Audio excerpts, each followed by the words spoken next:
Los temas de potencia estadística, tamaño del efecto y precisión son importantes e imprescindibles para valorar los resultados de una investigación. En términos generales, nosotros tendemos a leer una investigación, detalles estadísticos del muestreo, las variables de respuesta y terminar nuestra comprensión con valores P, con los resultados de pruebas de hipótesis. Por ejemplo, decir, se demostró que había un efecto significativo para este medicamento respecto a esta patología. Luego vamos a la discusión de resultados, pero resulta que muchas publicaciones no van a ser del todo honestas de comentarnos cuáles fueron sus limitaciones. Y muchos investigadores posiblemente no tengan una formación crítica en estadística y van a trabajar de tal manera que reportan con las mejores intenciones del mundo sus resultados, creyendo que todo está bien. Pero de hecho existe lo que se conoce como validez interna, que es que los datos de una investigación, de una muestra, puedan generalizarse a la población de la que se extrajo esa muestra, y la validez externa, que esos resultados puedan generalizarse a otros contextos, a otras poblaciones que tengan pues características un tanto diferentes de las de nuestro estudio. Esos aspectos, desde ahí ya estamos hablando de validez, de la calidad de una investigación. Ese puede ser un sinónimo. El hecho de decir que lo que estamos presentando tiene un respaldo, una validez, ¿verdad? Entonces tendemos a pensar de que únicamente nos vamos a topar con dos tipos de escenarios. ¿Y cuáles serían esos escenarios? Si creemos que un medicamento tiene un efecto para disminuir la mortalidad, la letalidad de un paciente con coronavirus que está hospitalizado y tiene un cuadro severo de neumonía por coronavirus, y llegamos a la conclusión que el medicamento tiene el efecto, nos sentimos satisfechos y creemos que eso es lo bueno. Si creíamos que ese medicamento tenía un efecto y de hecho no lo tiene, creemos que eso es lo malo. Pero realmente ninguna de las dos cosas de las que hablé es buena o es mala, porque nosotros debemos de valorar los resultados de una investigación tomando en cuenta estos 4 escenarios que aparecen acá. Puede ser que en realidad el medicamento sí tiene un efecto, es decir, la hipótesis alternativa es cierta. Recordemos que las hipótesis alternativas nos hablan de que el efecto es verdadero. Las hipótesis nulas nos hablan de que el efecto no existe. Bueno, esto que existe y esto que no. Entonces, puede ser que el medicamento sí tiene un efecto, en realidad, y nosotros lleguemos a la conclusión que, de hecho, sí tenía el efecto. Aceptamos la hipótesis alternativa y en la realidad el medicamento sí tenía efecto. Eso sí es bueno, porque hicimos una investigación correcta que tenía suficiente validez interna, llegamos a la conclusión que el efecto era que sí había un efecto. En realidad existía el efecto. Si en realidad no existía el efecto y llegamos a la conclusión de que no había efecto porque lo que aceptamos es la hipótesis nula, entonces no estamos cometiendo errores. Entonces veamos que lo bueno es no cometer errores. Tan bueno es decir que un medicamento que tiene un efecto como decir que un medicamento que no tiene un efecto no lo tiene. Por ejemplo, si la ivermectina no tiene realmente un efecto para disminuir la mortalidad del coronavirus y con una investigación bien hecha llegamos a la conclusión de que no tiene ningún efecto, eso va a ser bueno porque va a haber una evidencia buena para descartar, para aportar pruebas para descartar el uso en la práctica clínica de ese medicamento. Y entonces lo malo va a ser lo que aparece acá, que en realidad no haya ningún efecto, hipótesis nula verdadera, y lleguemos a la conclusión que sí hay un efecto. Ese es el error tipo 1. El otro error es de que si haya un efecto lleguemos a la conclusión errónea de que no hay efecto. Ese es el error de tipo 2. Ya tenemos ahí entonces el error tipo 1 y el error tipo 2.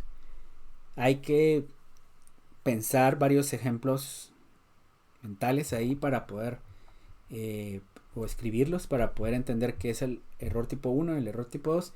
Después de hacer varios ejemplos, a uno ya se le queda eso, ya lo puede aplicar en cualquier aspecto práctico.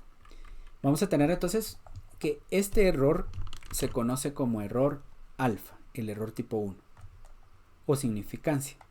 Y este se llama el error beta. Este que está por acá. El error tipo 2 es el beta. El error se va a expresar en términos de probabilidad. La probabilidad va de 0 a 1. Mayor probabilidad cuando se acerca a 1 y menor probabilidad cuando se acerca a 0. Si el error es una probabilidad, entonces 1 menos el error, por ejemplo 1 menos el error beta, nos va a dar algo que es bueno, ¿no?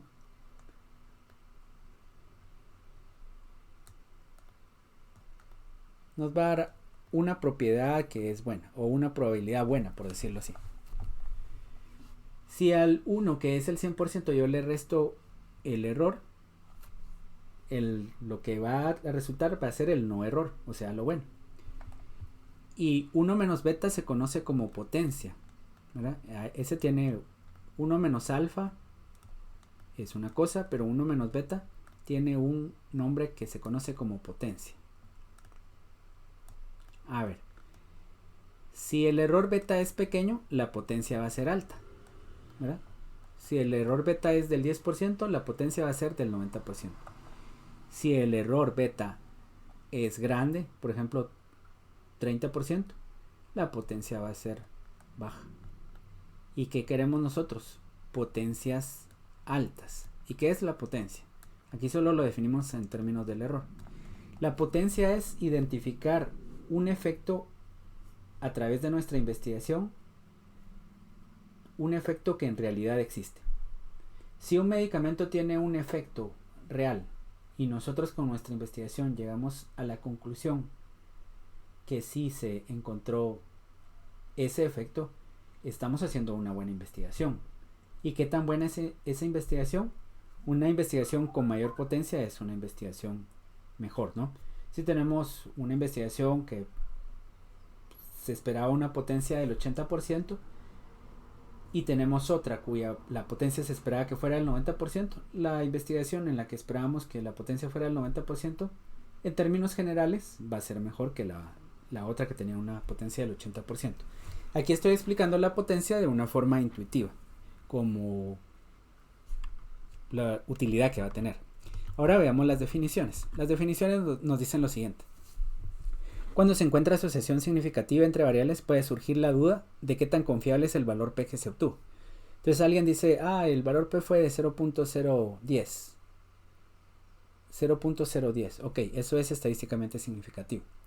El medicamento tiene un efecto, es la conclusión.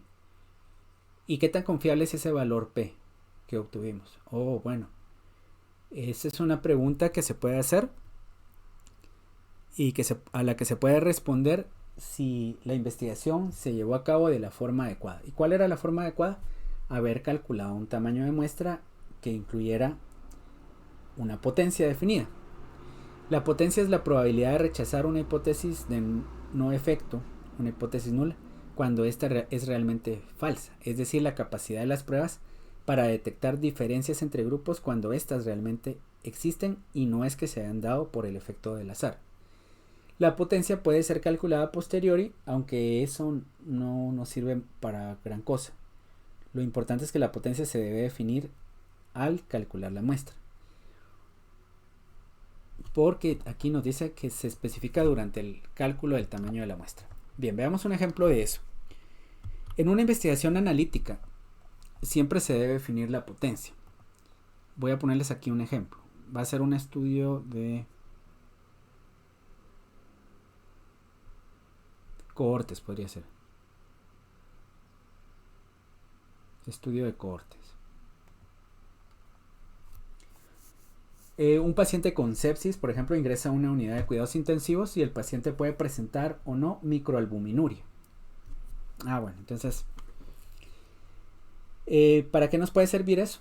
Nos podría servir para predecir si en los días que vaya a estar ahí en la unidad de cuidados intensivos, el paciente va a desarrollar una falla renal aguda. Ok, un paciente con sepsis tiene riesgo alto de desarrollar falla renal aguda. ¿Cómo podemos adelantarnos para saber si la va a tener? Por ejemplo, midiendo a través de un Micral test si hay microalbuminuria. ¿Y cómo se calcularía la muestra para un estudio de ese tipo? Se utiliza esta fórmula. La fórmula del riesgo relativo. Si buscamos un estudio, por ejemplo uno que aparece acá, lo voy a utilizar para calcular el tamaño de la muestra. Yo ya tengo el ejemplo. Y así es como debemos de calcular las muestras, basándonos en otros estudios. Voy a buscarlo por acá y aquí lo tengo. Ok, aquí está. Este no es. Es el siguiente.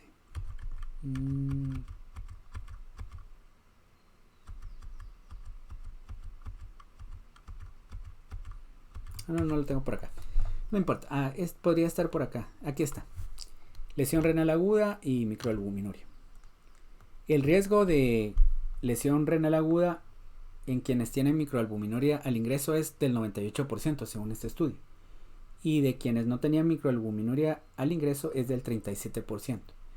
Esto es lo único que nos va a pedir la fórmula de datos de otro estudio. Entonces me dice, el riesgo de lesión renal aguda en los expuestos, bueno, 98% decía ahí. Voy a disminuir un poco ese valor. Le voy a poner que es un 95%. Y el riesgo en los no expuestos, un 37%. Ok, un 37%. Podría ponerlo como un 40%. Ahí está. Ese es un estudio piloto que me va a servir para calcular el tamaño de la muestra. La razón de expuestos no expuestos solo indica que por cada paciente que tenga microalbuminuria, cuántos voy a incluir que no tenga microalbuminuria. Lo vamos a dejar para términos generales de 1 a 1. Ahí está.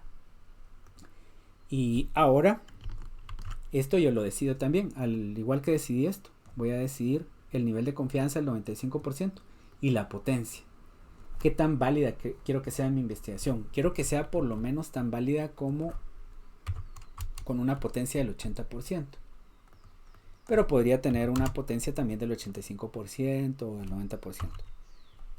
Entonces vean, la única forma en la cual yo puedo decir qué tan potente fue mi estudio va a tener que ver con el cálculo del tamaño de la muestra. Yo puedo calcular la potencia a posteriori, como dicen, después de que ya tuve los resultados, pero siempre debo de calcular la muestra definiendo una potencia. La potencia mínima que definí aquí fue del 80%. Ok, entonces ya tengo los datos, ya puedo calcular la muestra. ¿Cuántos pacientes necesito en cada grupo? Ya están aquí los resultados. Con una potencia del 80% necesito 15 pacientes en cada grupo. No son muchos. ¿Por qué no necesito muchos? Porque la microalbuminuria y la lesión renal aguda están bastante relacionadas. Si yo quisiera una potencia más grande, necesitaría una muestra más grande, como vamos a ver en las siguientes diapositivas. Y aquí me dice 16 pacientes y 16 de este lado. Y finalmente, si quisiera una potencia del 90%, necesitaría 18 pacientes en cada grupo. Ok, entonces ya usé esos datos para un estudio, como un estudio piloto para calcular una muestra. De hecho, la muestra que he calculado es una muestra más pequeña de lo que me decía este estudio que se hizo con anterioridad. Si por ejemplo esto es algo que se hizo en el Hospital General de Enfermedades del ICS, yo quiero replicar este estudio en otro hospital, ¿verdad? Tomé en cuenta estos datos, me dice que requiero al menos 36 pacientes, 18 y 18, para poder encontrar que hay una relación significativa de microalbuminuria al ingreso con lesión renal en pacientes con sepsis, que más con una potencia del 90%. Y si quisiera yo una potencia del 80%, por lo menos necesitaría 15 pacientes en cada grupo. Entonces ven cómo se debe de hacer la investigación. Así debería hacerse. Alguien me puede decir, utilice la fórmula de P por Q, y eso no es lo adecuado. Esos son los errores que se cometen en la investigación. Entonces, esta clase, que es como más crítica, nos habla de la relación que hay entre el tamaño de la muestra, la potencia. Vamos a ver después los intervalos de confianza. Ahora veamos cuáles son las propiedades de la potencia. La potencia se calcula sobre el conocimiento del tamaño de la muestra, y el nivel del error alfa y el tamaño del efecto. Esos términos están relacionados con la potencia. Si el tamaño de muestra es más grande, la potencia es más grande. Si el tamaño del efecto es mayor, la potencia es mayor. Es decir, cuando las cosas están muy bien relacionadas, como microalbuminuria y lesión renal aguda, se puede trabajar con muestras pequeñas una potencia grande, como vimos. Podemos tener una potencia del 90%, que es una potencia muy grande, con únicamente tener 18 individuos en cada grupo. Y disminuye si el error alfa disminuye. Esa potencia, a ver. Bueno, aquí vamos a decir lo siguiente. El error beta va a aumentar si el error alfa disminuye. Entonces la potencia va a disminuir. Si el error alfa disminuye, la potencia va a disminuir. En un estudio analítico no es conveniente tomar más muestras de las que se calcularon, pues se corre el riesgo de aumentar la probabilidad de error alfa. Eso es importante. La potencia disminuye si hay varios grupos de comparación. Si tenemos, por ejemplo, 4 grupos de comparación en una investigación y en otra solo tenemos 2, y estamos comparando la misma variable y tenemos el mismo tamaño de muestra, va a haber menor potencia en el grupo que tiene más grupos de comparación. Entonces, más grupos de comparación, menor potencia. Si el evento de interés es poco frecuente, la potencia también va a ser más pequeña. Y si la dispersión de los datos es alta, la potencia va a ser más pequeña. Si estoy haciendo comparaciones de alguna variable y me interesa comparar la carga viral de pacientes con VIH, pacientes que están iniciando su tratamiento, generalmente va a haber bastante variabilidad en la carga viral. Hay cargas muy altas, de 3 millones, hay cargas de 100.000, de 500.000, de 60, de 800. Hay mucha variabilidad. Ahí la potencia puede disminuir. Requerimos muestras bastante grandes para poder sacar conclusiones. Pero si hacemos el estudio con pacientes que ya tienen al menos un año de estar tomando terapia antirretroviral, hay muchos pacientes que tienen cargas virales muy pequeñas. Hay menos dispersión y con una muestra más pequeña podemos llegar a buenas conclusiones. Podemos tener una buena potencia. Esas son las interrelaciones que hay entre la potencia, el tamaño del efecto, el error alfa y el tamaño de la muestra. Otra forma de aumentar la potencia no solo es aumentar el tamaño de la muestra. Podemos hacer medidas repetidas. Es decir, si tenemos 30 pacientes, vamos a tener mayor potencia si utilizamos 90 pacientes. O sea, si estamos triplicando a los pacientes. Pero también podría aumentar de una buena forma la potencia si a cada uno de esos 30 pacientes le hacemos más de una evaluación de la misma variable. Yo quiero tomar muestras, por ejemplo, de un marcador bioquímico en pacientes que tienen algún tipo de cáncer gástrico. Entonces voy a tomar, no sé, tres muestras. Voy a hacer 3 biopsias posiblemente. Y si no es tan frecuente poder acceder a esas muestras, a pacientes a los que voy a tomarles biopsias o lo que fuera, entonces podría hacer 3 evaluaciones al mismo paciente y llegar a tener mayor potencia sin tener que aumentar la cantidad de pacientes. Esa es una forma. Sin embargo, las mediciones múltiples no reemplazan la representatividad de la población agregada proporcionada por participantes adicionales. Es mejor tener más pacientes que hacer varias mediciones en el mismo paciente, pero esa es una opción. Ese es un ejemplo en el cual se calcula la potencia a posterior, cuando ya se tienen los resultados. Se comparó el índice de masa corporal en personas que tenían una alimentación saludable y personas que no. El valor P es 0.011. Esa es la respuesta que nos dio. El tamaño del efecto es 0.43, es un efecto moderado. Bueno, eso nos está diciendo el efecto. Ahorita vamos a ver el tamaño del efecto y por lo tanto no me voy a adelantar a eso. La potencia calculada es de 0.86 después de haber hecho el estudio. Y la potencia antes de haber hecho el estudio era el 80%. Eso se definió en el tamaño de la muestra. Entonces vemos que hay diferencias, porque era el 80% y ahora es del 86%. ¿Para qué me sirve eso? Bueno, no me sirve casi para nada, de hecho. Lo importante es que si la investigación se hizo bien, yo podría tener una potencia del 80%. Aquí me está diciendo a posterior que es del 86%, pero en realidad no tiene una utilidad importante calcularla a posterior. Lo importante es calcular la muestra. El tamaño del efecto, entonces, ya vamos en el tamaño del efecto. ¿Qué es el tamaño del efecto? El tamaño del efecto es una magnitud de una diferencia de la variable de respuesta entre grupos de comparación. Y lo vamos a ver de una vez con un ejemplo. El ejemplo es este que aparece por acá. Yo voy a comparar el índice de masa corporal en dos grupos. En pacientes que tienen resistencia a la insulina y pacientes que no. Índice de masa corporal es una variable numérica. Está aquí en los que tienen resistencia a la insulina como en 31. En promedio ellos tienen obesidad grado 1. Ahora los que no son resistentes a la insulina tienen en promedio un índice de masa corporal como 26. Ellos tienen sobrepeso. La distancia que hay entre estas dos líneas es una diferencia, un delta. Es un delta mayor a 0, ¿verdad? Hay una diferencia. El tamaño del efecto puede ser, yo encontré una diferencia significativa, me dice el valor P,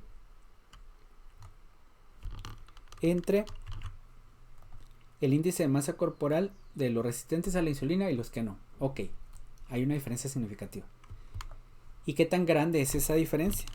Pues esa me la da el tamaño del efecto. Existen formas de expresarla. Puede ser la diferencia de promedios en promedio, que aparece por acá.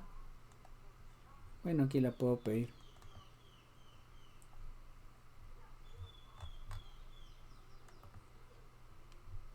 Ok, la media de la diferencia con su intervalo de confianza. Aquí me dice que la media de la diferencia es de 4.93 unidades. Bueno, esa es una forma de expresar el tamaño del efecto. Pero existen otras formas estadísticas como la que se conoce como la D de Cohen. Y esta aparece por acá. La D de Cohen nos habla del tamaño del efecto cuando se comparan dos grupos. Yo recuerdo que tengo un esquema como este. Cuando comparo el índice de masa corporal en no resistentes a la insulina y en los que sí son, encuentro una diferencia. ¿Qué tan grande es esa diferencia? Bueno, entonces la D de Cohen sirve para cuando comparo una variable numérica en dos grupos, o sea, para una prueba de T. Si la D de Cohen va de punto 30 a punto 50, decimos que el tamaño del efecto es pequeño. Si la D de Cohen tiene valores que van entre punto 50 a punto 80, decimos que el tamaño del efecto es moderado. Y si la D de Cohen tiene valores por arriba de punto 80, decimos que el efecto es grande. Aquí solo nos interesa no el signo, sino que el valor que aparece acá. Este es un valor por arriba de punto 80, entonces el efecto es grande.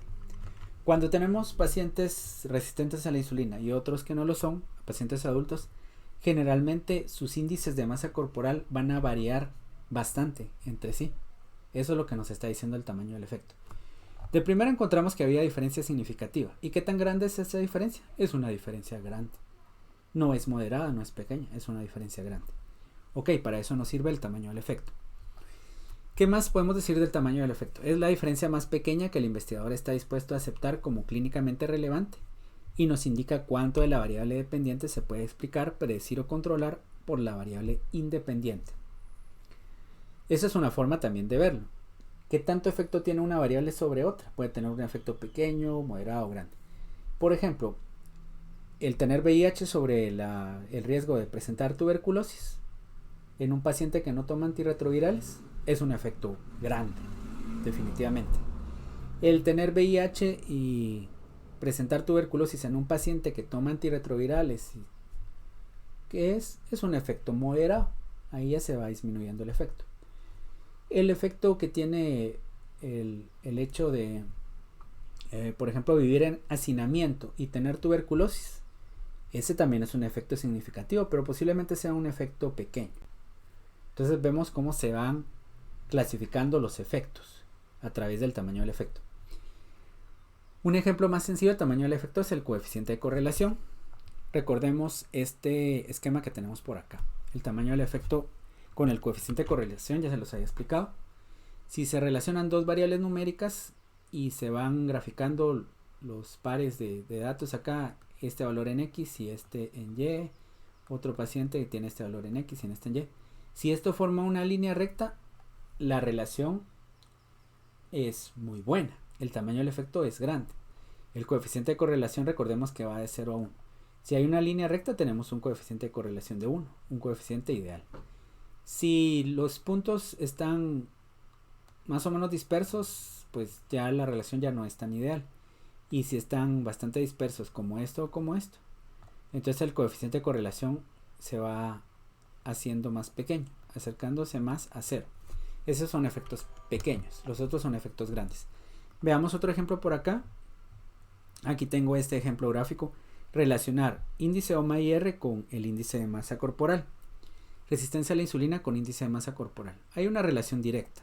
Los puntos están bastante dispersos, si se dan cuenta. ¿Cuál es el coeficiente de correlación?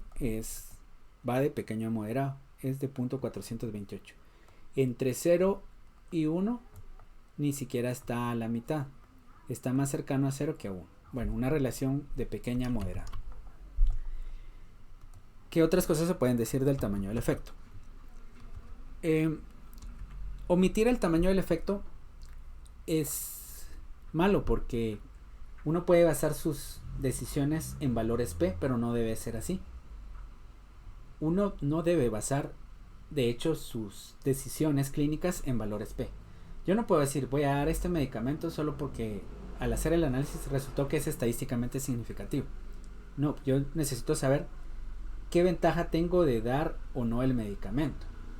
Tener un estimador de ese efecto. Podría ser dependiendo cómo es la variable de respuesta.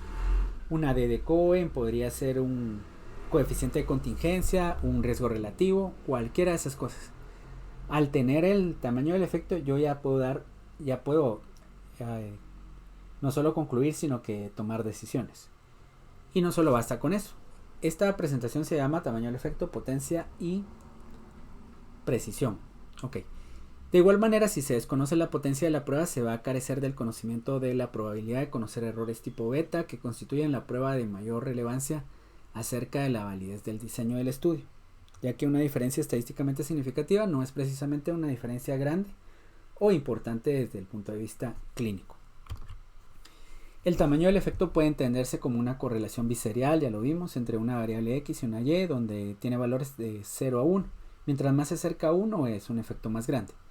Estimadores del tamaño del efecto pueden ser también para dos variables categóricas, el coeficiente de contingencia y la V de Kramer.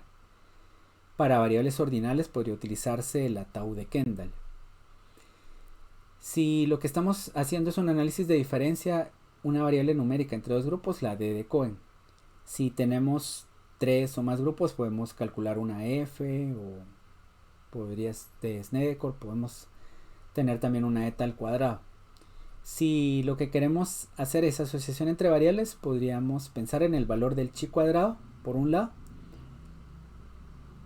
Pero lo mejor será para esos casos y dentro del contexto epidemiológico usar estadísticos como el odds ratio, el riesgo relativo, las razones de prevalencias. También existen lo que se conocen como las curvas ROC. Las curvas ROC nos dicen cuál es la capacidad predictiva de un evento, de una prueba como el lactato para predecir la mortalidad. Mientras ese tenga un área bajo la curva más cercana a 1, va a ser un mejor predictor, es decir, hay un mayor tamaño del efecto. Luego tenemos este ejemplo de tamaño del efecto, en el cual vamos a ver que se relacionan las dosis de misoprostol, que van acá de 200 microgramos o 50 microgramos con una estancia prolongada. Una mujer que se le indujo el parto y que está hospitalizada por 3 o más días, después de ese procedimiento se consideraba que su estancia era prolongada. De quienes recibieron dosis de misoprostol de 200 microgramos, solo una de 28, o sea el 3.6% tuvo una estancia prolongada. De aquellas que tenían la dosis más baja, 13 de 29, o sea un 44.8%, presentó estancia prolongada. Desde ahí ya vemos que la diferencia de proporciones es un estimador del tamaño del efecto, de hecho. O sea, es mucho mejor dar misoprostol a una dosis alta para disminuir esta estancia prolongada, al menos para eso. Aquí se pueden calcular riesgo relativo, reducción relativa del riesgo, reducción absoluta del riesgo, número necesario a tratar, y aquí están todos esos estimadores. Ya les hablé un poco de eso, por eso no voy a repetir la forma en la que se calculan, solo hablaré posiblemente de estos. Número necesario a tratar es de 3. Me dice que para que al menos una de estas pacientes no tenga una estancia prolongada, yo debo de tratar a 3 pacientes con una dosis de 200 microgramos. Es decir, de 3 pacientes que se tratan con dosis de 200 microgramos, al menos una no va a tener una estancia prolongada. Y así, o se va a reducir la estancia prolongada al menos en una de ellas. Y así están todos esos estimadores. Si se dan cuenta, todos son estimadores del efecto. ¿Qué tan bueno es esta dosis? Nos está diciendo, o qué tan mala es esta otra. Esos son estimadores del tamaño del efecto. Las revistas recomiendan desde hace más de 20 años que se reporte, además del valor P, el tamaño del efecto. Se pueden también poner intervalos de confianza, las medias, las desviaciones estándar, valores exactos de probabilidad, potencia, tamaño del efecto. Todo eso se puede presentar. Pero solo el valor P no me va a decir nada a mí. Es una cuestión ética porque nosotros, si solo presentamos el valor P, no le damos al autor la información para saber qué tan potente es nuestro estudio, qué tan válido es, o el efecto que se estimó, qué tan grande es ese efecto, o qué tan clínicamente relevante va a ser. Tampoco resultaría éticamente aceptable conducir un estudio reclutando más participantes de los que fuesen necesarios para detectar una diferencia real.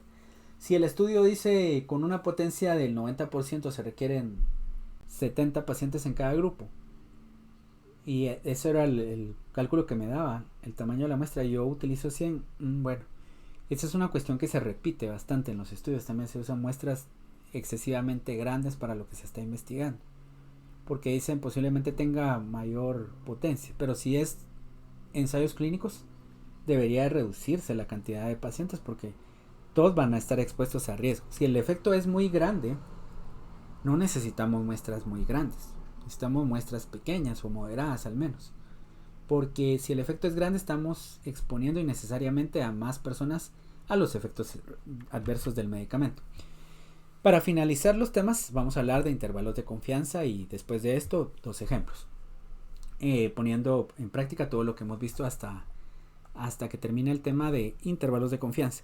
Los intervalos de confianza indican la imprecisión con la que la muestra del estudio estima el valor del parámetro. A mayor tamaño de muestra, el intervalo es más preciso, o es decir, lo menos amplio.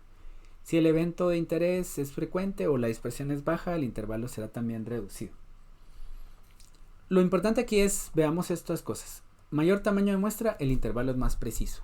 ¿Y para qué nos sirve la precisión? Ahorita lo vamos a ver. Si el evento de interés es poco frecuente o la dispersión de la variable es muy alta, el intervalo va a ser... perdón, ahí hay un ejemplo. El intervalo va a ser amplio. Bueno, si la dispersión es baja, el intervalo va a ser reducido. Si la dispersión es alta, el intervalo va a ser amplio. Si el evento de interés es frecuente, es correcto decir que el intervalo va a ser reducido. Pero si el evento de interés es poco frecuente, el intervalo va a ser amplio. Veamos aquí 2 ejemplos bastante burdos, pero que nos pueden servir para entender mejor para qué sirven los intervalos de confianza. Y entonces, yo digo, yo ahorita tengo 10,000 quetzales que no me van a servir para nada y los quiero invertir. Y entonces yo le digo a una persona que se dedica a las inversiones que cuánto puedo ganar por esos 10,000 quetzales. Y si me dice, pues lo que puede ganar va a ser bastante con relación al monto que tiene invertido. Va desde, no sé, 10 quetzales hasta 1,000, pensemos, con relación a lo que se está invirtiendo. Ok. O me podría ser incluso 10 centavos, ¿verdad? 10 centavos hasta 1000. O podría decirme 4000 quetzales acá, que ya es un rendimiento bastante alto con relación a lo poco que se está invirtiendo acá. Entonces yo podría tomar una decisión con base a esto. Bueno, si fuera consciente diría que no, porque como puedo obtener 10 quetzales, 5 quetzales y tener ese tiempo sin utilizar por un año, también podría obtener esta cantidad, el riesgo es bastante alto. Mientras que si otra persona me dice, bueno, lo que puede ganar van a ser, por tener ese dinero ahorrado en un año, de 100 a 398 quetzales. Ok. Posiblemente esto sea menor lo que vaya a ganar, pero tengo más claro qué es lo que voy a ganar. Yo puedo tomar una decisión de decir sí o no si tengo un intervalo más reducido. Así son los intervalos de confianza. Si el intervalo está más reducido, yo tengo más información que me permite tomar más fácilmente decisiones. Por otro lado, alguien me podría preguntar también, si yo tengo un sobrino que vive en el extranjero, ¿cuántos años tiene tu sobrino? Y yo digo, pues si no sé mucho de él, tal vez podría decir que sé que es menor de edad, entre 10 y 17 años, podría decir. Eso es lo único que sé, porque no tengo mucha información. Pero si yo sé que está yendo al high school o algo así, entonces ya puedo reducir el intervalo y decir, tal vez tiene entre, no sé, 15 y 16 años, algo así, o 15, 17 años, porque ya tengo más información. Lo mismo ocurre con esto. Mayor muestra, un intervalo más preciso. ¿Y para qué nos sirve un intervalo preciso? El intervalo preciso es el más reducido y está relacionado en cierta manera con la validez. Si yo no reporto la potencia del estudio, pero estoy reportando el intervalo de confianza, puedo decir qué tan bueno es mi estudio en cierta manera. Y así lo vamos a valorar nosotros también. Por ejemplo, en este estudio, que ya es el ejemplo de aplicación, tengo que de un total de 10 pacientes que sufrieron una amputación supracondílea, el 100% tenían hemoglobina glicosilada fuera de control. De los que no fueron amputados, el 28% tenían hemoglobina glicosilada fuera de control. ¿Cuál es el odds ratio, dado que es un estudio de casos y controles? 52.8. ¿Qué me está diciendo este 52.8? Que si un paciente, que un paciente amputado, diabético con una amputación supracondílea, es muy probable, es bastante probable que va a tener la hemoglobina glicosilada fuera de control, en comparación a un paciente diabético que no ha sido amputado.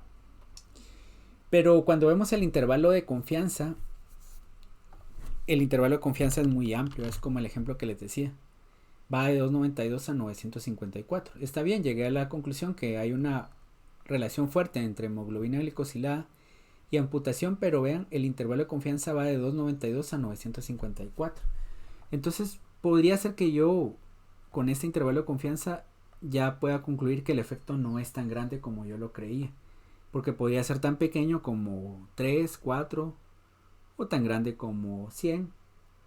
La conclusión es que este estudio me dijo que sí hay una asociación significativa, pero tiene limitaciones en el sentido de que la estimación no fue muy precisa. Aquí, desde el punto de vista del intervalo de confianza, esto no me dice nada bueno del estudio. Si yo hice un muestreo aleatorio y calculé la muestra y definí una potencia del 80%, es lo mejor que pude haber hecho. Porque cuando tenemos eventos poco frecuentes, aquí como este que debe ser, va a disminuir la potencia, ¿verdad? Ese es el problema. Entonces, el intervalo de confianza aquí solo me dice que la precisión no fue buena. ¿Qué tan bueno es el estudio? El intervalo de confianza tal vez no me lo pueda decir por este cero que aparece acá.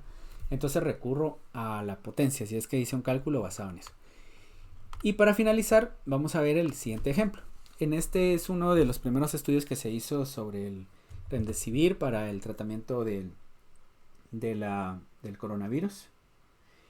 Y en este estudio, pues la variable de respuesta era los días hasta que el paciente se recuperaba y podía dársele de alta. Se usaron dos grupos, uno placebo y otro al que se le dio remdesivir. El placebo pues tenía todo el cuidado estándar y pues el placebo, y el otro el cuidado estándar con remdesivir. Se llegó a la conclusión con esta muestra de que los días de recuperación en el grupo que recibió remdesivir fue del 11 días en promedio, y los que no, 15 días. Entonces ellos tienen mayor tiempo de recuperación, los que no recibieron el tratamiento.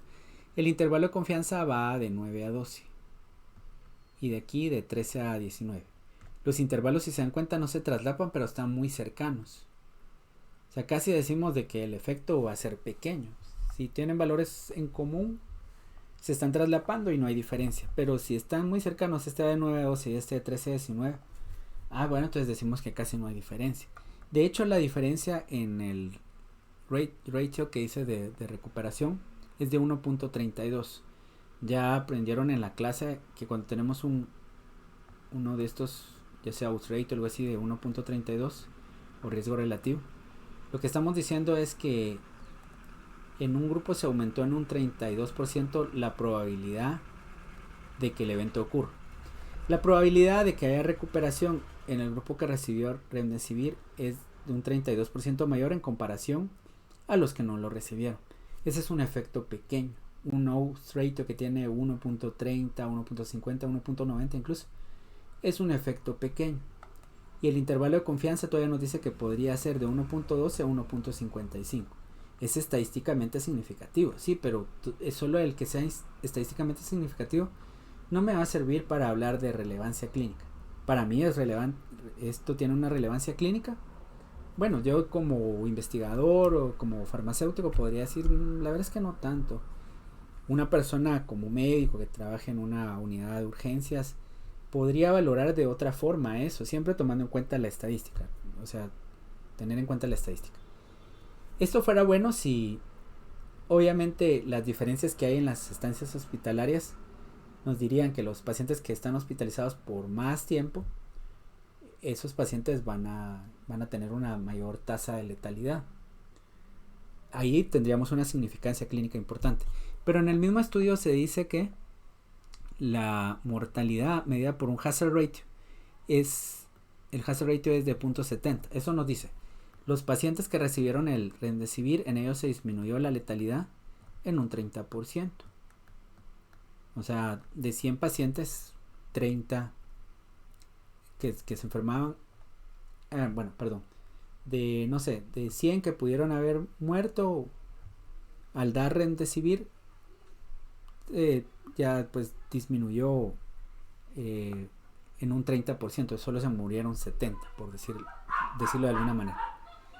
Bueno, eso suena bien, ¿no?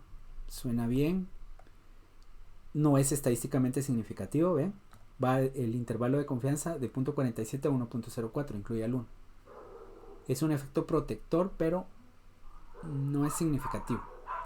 En conclusión, tomando en cuenta los aspectos del tamaño de la muestra, 1063 pacientes, 538 en un grupo y 521 en otro, podemos llegar a las siguientes conclusiones. Ya les diré lo de la asistencia. El efecto que tiene el tratamiento sobre la disminución de los días de recuperación, es pequeño. Es estadísticamente significativo, pero es pequeño. Es clínicamente relevante. Se debe valorar bajo diferentes criterios y va a depender de quién lo valore también. No es lo mismo el médico del que trata las urgencias que un médico que está en otra parte. Por ejemplo, un anestesiólogo.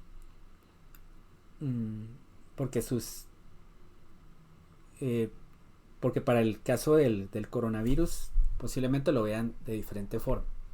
¿Ok? Por otro lado, se pueden ver otras variables de interés, y en este estudio se determinó que la mortalidad disminuyó, pero esa disminución de la mortalidad no fue significativa. ¿Qué nos dice eso? Que un 30% de reducción en la mortalidad, aunque sea pequeño, tal vez es importante, sí es clínicamente relevante, pero como esto no fue significativo, se requieren hacer estudios con muestras más grandes para saber en realidad si este efecto es significativo y si clínicamente va a seguir siendo relevante. De hecho, se siguieron haciendo más estudios con el remdesivir. Algunos han determinado que de hecho no disminuye la mortalidad, puede disminuir algunos aspectos como la estancia hospitalaria, pero la mortalidad no. Y esto es importante para poder valorar los estudios. El tener el intervalo de confianza aquí me dice cosas respecto a la mortalidad. El tenerlo aquí me dice qué tan precisa fue la estimación de los días en los que se redujo la estancia o la recuperación más bien. ¿Qué otras cosas? El tener solo el valor P me hubiera dicho que el medicamento es mejor que dar un placebo, pero no qué tan mejor era, ¿verdad? Entonces, con esto terminamos la clase. Como todavía quedan unos minutos, quisiera saber si ustedes tienen alguna pregunta.